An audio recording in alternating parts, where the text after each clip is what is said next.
usted ya votó para gobernador la vez anterior. Le comento, el punto es que muchas veces pensamos que ya hay un ganador cuando todavía no se aperturan los paquetes en su totalidad. Los representantes de los partidos muchas veces piden la apertura de estos paquetes.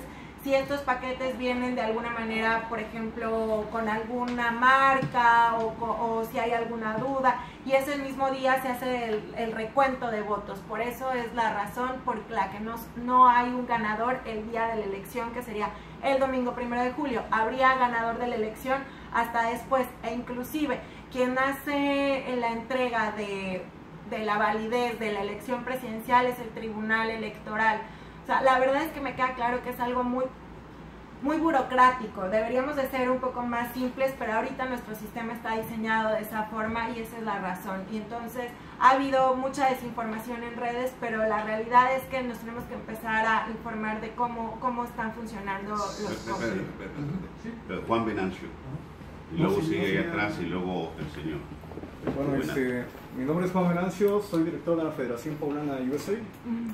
Y ayer fui al evento donde estuvo Cuauhtémoc Cárdenas y Alejandro Encinas. Y me quedé con muchas dudas porque mi pregunta es en el estado de Puebla, ¿cuántas diputaciones hay?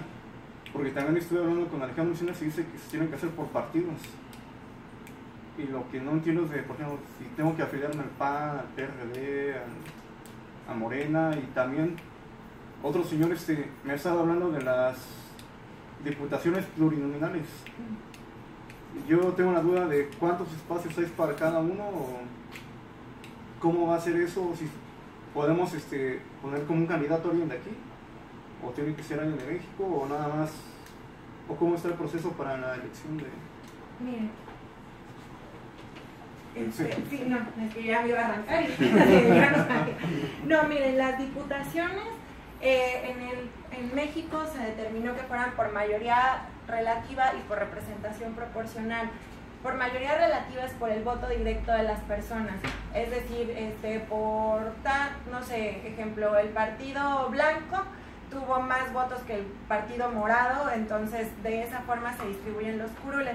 Pero la representación proporcional es, bueno, me lo explicaron un poco medio, no sé cómo, pero a ver si, porque como depende del número de votos, se ve el porcentaje de cuántos votos tuvo ese partido para repartir esos curules dentro de una representación. Es decir, no sé, si voy al súper, si tengo 10 pesos, ¿cuánto me alcanza para? Entonces es más o menos, esos se distribuyen dependiendo de qué votación tuvo. Entonces, por ejemplo, si tenemos 4 partidos, el partido 1, 2 y 3, 4, si la mayor votación fue para el partido 3, el partido 3 se llevaría más espacios, pero son unos espacios que se van a repartir entre esos 4 partidos, en el caso de que fuera sinónimo, más o menos. Entonces, en el caso de Puebla, no hay diputado migrante, me parece, entonces no podríamos hacer un ejercicio del extranjero para diputados de Puebla. Tendría nada más que ser para esos 3, nada más, que sería para presidentes, senadores y para gobernador. Bueno, no, para Puebla no va a haber gobernador. Entonces, sí. A ver, allá atrás. Bueno, sí que es una pregunta de las partes, ¿no? Sí. Número 1, si tengo entendido entonces que el paquete para votación va a llegar directamente a la casa. Sí. Ok, y de manera igual se va a mandar por medio de correo ordinario. Sí, así Okay. es. Ahora, no hay un poquito de situación dentro del correo, sobre todo mexicano, que esos sobres desaparezcan o que vayan para otro lado, o sea, no podría ser que se entregara, por ejemplo, para mandarlo por maleta en el consulado, o sea, porque realmente lo más sencillo de entregar, ¿no? O sea, no es entonces ya la maleta pues ya viene con su seguridad propia, va a llegar al estado que debe llegar, ¿sí? Entonces puede así ser portabilizado. Sí, esa es una parte de la pregunta. Ahora, por lo que está diciendo aquí el joven, no todos los estados van a tener un diputado migrante. No. O sea, no va a haber 32. No va a haber 32 No, nada más existe en Chiapas y en 2021 en la Ciudad de México. Ok, entonces en Chiapas Zacatecas. Zacatecas. Sí, tiene razón. ¿Sí? Entonces va a haber 3 diputados para el extranjero, vamos a decir. Sí, todo depende de la entidad federativa y lo que diga ya sus códigos locales. Ok, gracias. No, gracias. Seguía Juvenal de nuevo y luego vamos con la compañera Marta.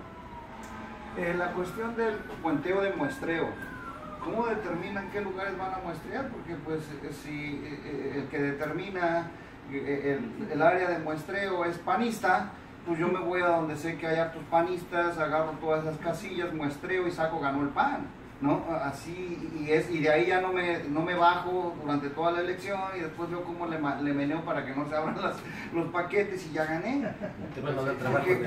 Porque así fue lo que pasó, ¿no? Realmente así como lo están manejando. Es muy incierto cómo se determina cómo se va a realizar el muestreo, que cómo se reparten las áreas, porque aquí se le llama gerrymandering, agarrar un pedazo y el pedazo más fuerte, donde estoy fuerte, es el que yo agarro para muestrear, y pues es muy fraudulento. Luego, pues como dicen los compañeros, el Estado de México fue la clara muestra. A nivel internacional nos dijeron que estamos llenos de fraudes. Luego hasta un mismo consejero salió a decir, sí, hubo fraudes. Luego todas las actas que se levantaron las descarta el Tribunal Electoral.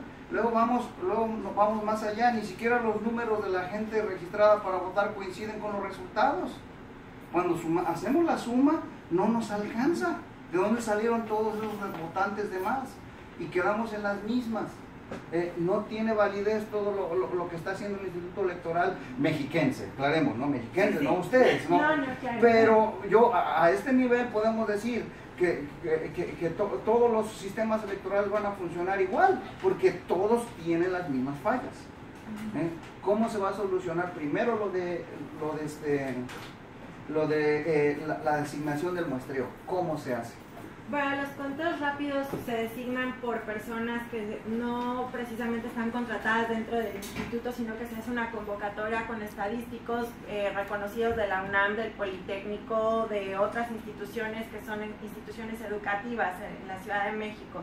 Nosotros no son parte del instituto, digo, evidentemente cobran una pequeña porción por ese servicio, pero en realidad son estadísticos que no pertenecen a las instituciones. Entonces, estos estadísticos lo que hacen es dar la muestra para poder hacer estos conteos rápidos.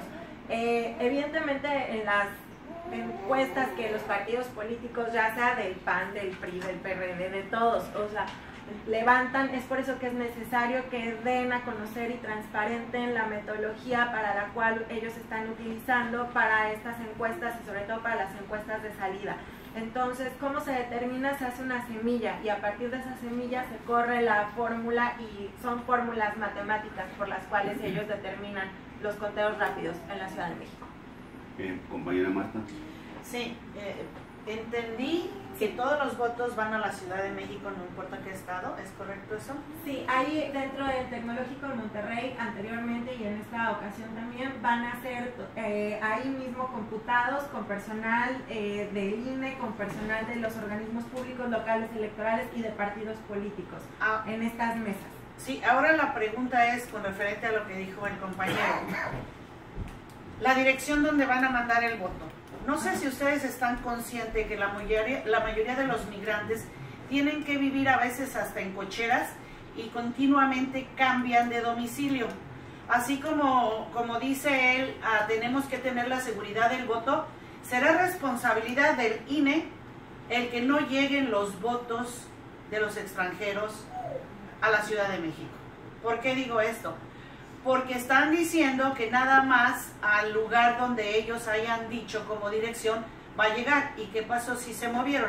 Ahora, sí es muy importante que todos los votos, como en la Ciudad de México como en México llegan a la Ciudad de México, California es donde hay más mexicanos, que lleguen aquí al consulado más importante y que se nos dé la oportunidad a 2 representantes de cada partido a contabilizar cuántos sobres. No estoy pidiendo que se abran. Y en la Ciudad de México que haya representantes de nuestro partido o del partido cualquiera, verde, azul, amarillo, que estén contabilizando también los sobres que llegaron antes de que se abran. Eso va a asegurar de verdad que nuestro voto cuenta. Entonces, necesitan llegar todos esos paquetes al consulado y que les manden no sé, que salga en el periódico, ya están aquí, tienen que invertir en algo. Si no, ¿cómo puede ser posible que ustedes estén impulsando un voto limpio, unas elecciones limpias cuando no están haciendo nada al respecto? Entonces, la propuesta, para que la lleve y la hago responsable de recibir esta propuesta, que llegaran al consulado y de ahí esos sobres se entregaran, porque sabemos que es posible nosotros en California organizarnos para hacerlo, y cuando sean los votos de todo Estados Unidos, lleguen a California. Ustedes digan dónde, pero ahí tenemos que estar miembros de cada partido para contabilizar, o no tendremos las mismas garantías que un votante en México. Y yo digo, ¿por qué no? Somos mexicanos, no importa que estemos en el exterior. Muchas gracias, Laura. Llega, sin duda. Gerardo.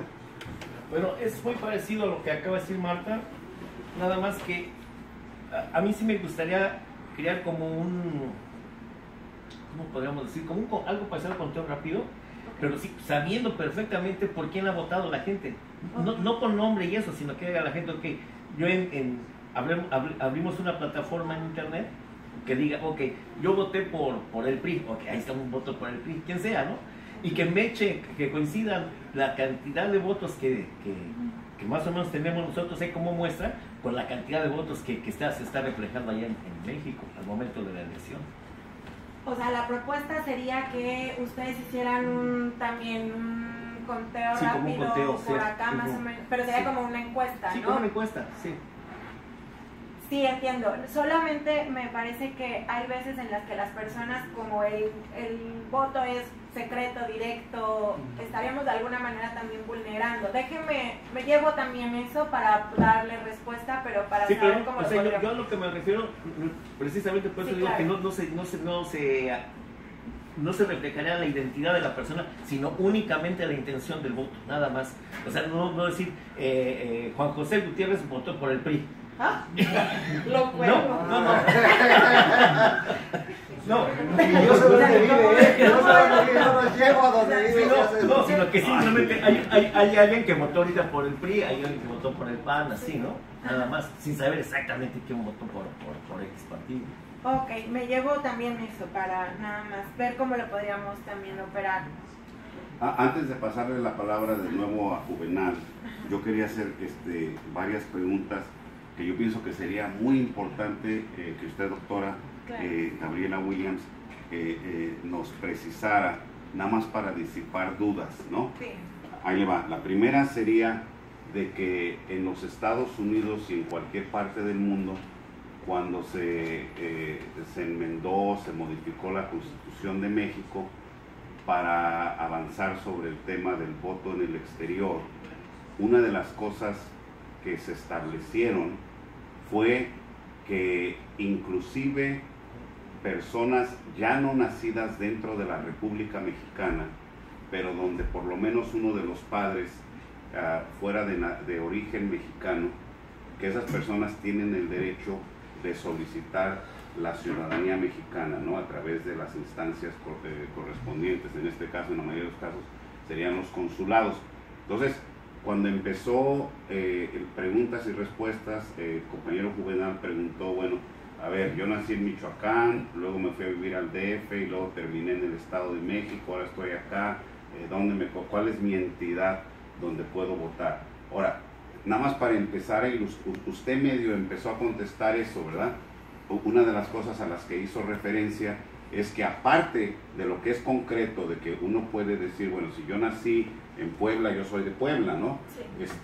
Pero si mi mamá es de otro estado y mi papá tampoco es de Puebla, pero fuimos a vivir a Puebla y ahí nací yo, existen ciertas modalidades de a dónde puedo yo registrarme como mi entidad federativa para votar, ¿no? Entonces, son dos preguntas. Uno es, los mexicoamericanos, los que ya nacieron fuera de territorio nacional, hombres y mujeres, y que van y adoptan la ciudadanía mexicana, ¿cómo se va a determinar o qué tienen que hacer para establecer dentro de qué entidad de los estados de la República Mexicana les pudiera corresponder votar, o a ellos solamente les queda votar para presidente? Para las personas que nacieron fuera del territorio mexicano y que tienen a los padres mexicanos, ya sea uno o a otro, tendrían que elegir si su padre es de un estado y la madre es de otro estado. Siempre hay un vínculo mucho más grande hacia una de las entidades, entonces ahí se está respetando la vinculación y sobre todo la vinculación afectiva que tenga la persona hacia alguno de los estados de la República. Y esto es también importante porque ahí se reconoce cómo la persona mexicana tiene realmente ese vínculo y con qué estado se identifica mucho más. Hemos visto que evidentemente los mexicanos no solamente nos quedamos en el lugar donde nacimos, sino que probablemente andamos en otros estados de la República, también los padres viven en otros y ahí se conocieron, y la realidad es que la manera de determinar dónde va a ser su voto es dependiendo el elemento identificatorio de nacionalidad. ¿Cómo se identifica la nacionalidad? Ya sea con las actas de nacimiento de los progenitores o la propia, y ustedes tendrían que definir qué elemento identificatorio es el que van a utilizar para demostrar y sobre todo para que se haga el elemento en el cual ustedes van a votar, ya sea por esa autoridad o por bueno, de un estado o del otro. Sin embargo, todos los mexicanos que residen en el exterior pueden votar por presidente de la República y senadores, y ya dependiendo de la entidad federativa sería dependiendo si es para gobernador o no, y en el caso los diputados migrantes. Ok, la segunda parte de la pregunta es algo a lo que se ha hecho referencia, pero más en cuanto a la mecánica de cómo asegurar la transparencia del voto, ¿no? De que se vaya reduciendo y reduciendo y reduciendo la percepción, ¿verdad? La convicción de que en México, como dijera recientemente el presidente Enrique Peña Nieto, pues los mexicanos prácticamente tenemos una genética de corrupción, ¿no? O sea, que es inevitable la corrupción porque es parte de la cultura del ser mexicano, ¿no? Entonces, dejando eso de lado, la pregunta sería, se ha hablado de la mecánica. Mi pregunta es la siguiente, y se la preguntamos ya en una ocasión, no sé si te acuerdas, Raúl, cuando vino el señor Córdoba, presidente del INE, sí. Le preguntamos, a ver señor, usted viene aquí y nos dice que México es la envidia del mundo entero por su sistema político tan transparente, tan perfeccionado, a tal grado que mucha gente de todo el mundo, gobiernos, ¿no? Gente, o de institutos de gobierno, están haciendo cola pidiendo ir a aprender del sistema político mexicano bajo la jurisdicción del INE, porque quieren aprender de cómo pueden hacer las cosas en sus respectivos países electoralmente cada vez mejor. La pregunta,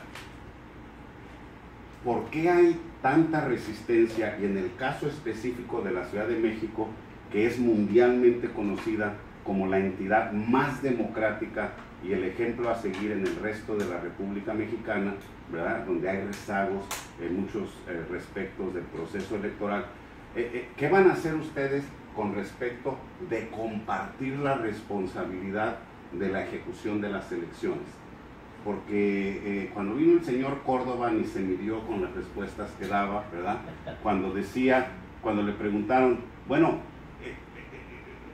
¿no han considerado ustedes de que en lugar de que cada vez que va a haber un ejercicio electoral tengan que venir los expertos de la República Mexicana a hacer el trabajo con los 30 y pico millones de mexicanos y mexicanas que vivimos y residimos y trabajamos en los Estados Unidos? Digo, ¿acaso no se reconoce que pueda haber interesados, gente de talento que pudiera sumarse a los institutos del proceso electoral? Y él dijo, no, ni Dios lo mande, porque eso estamos así en un equilibrio tan espeluznante que tantito que se mueva la manecilla para acá y se levante la sospecha de que pudiera haber algún tipo de mal manejo del proceso electoral en Estados Unidos, y Dios nos libre, se va a armar la última, ¿no? Entonces, con respecto de la Ciudad de México, ¿se está considerando o no se está considerando cómo incorporar al proceso electoral en esto de la mecánica que se ha hablado ahorita, de cómo se ejecuta una elección, quién puede participar, cómo se credencializa, cómo pudiera votar, etcétera, etcétera, para que ese trabajo, por ejemplo, el mismo que estás haciendo tú, doctora, de venir a informar, etcétera, etcétera, no se ha considerado poner bajo tu mando o de los administradores correspondientes trabajadores del Instituto Electoral, pero de acá de Estados Unidos, ¿verdad?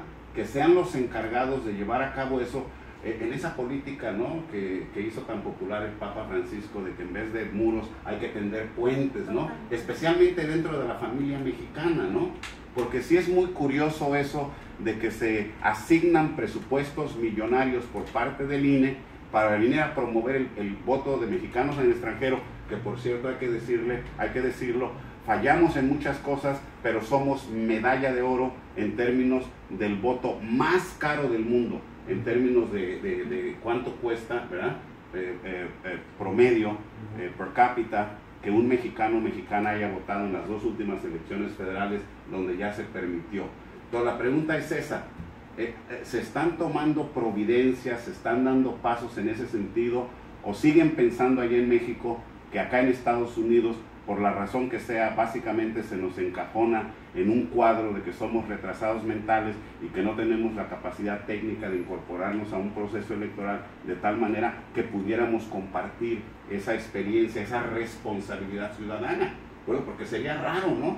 Hay 31 millones de mexicanos acá en Estados Unidos y no hay ni uno solo que trabaje en el proceso electoral, todo tiene que ser desde allá, ¿no? Las computadoras tienen que estar allá, las bodegas tienen que estar allá, son de primera, etcétera, etcétera, pero no puede participar ningún mexicano o mexicana desde el exterior.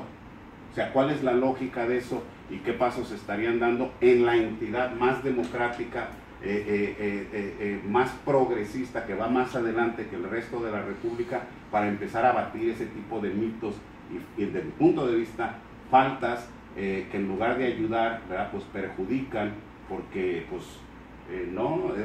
proclamamos que hay que construir puentes en un sentido pero no en otro, ¿no? O sea, hay esa inconsistencia, no hay coherencia. Yo pienso que ese sería algo que se tiene que registrar también, de que acá hay mucha preocupación en el sentido de que nunca se incorpora de forma práctica, ¿verdad? Nunca ni siquiera se toma el tiempo. A lo mejor no va a haber nadie que le interese incorporarse, pero se tiene que hacer la oferta, ¿no? Hay tantos empleos disponibles para los que les interese esa cosa. Por ejemplo, a Juvenal no le va a interesar porque él anda en otras cosas, pero eso no quiere decir que él no deba de tener derecho a tener esa opción, ¿no?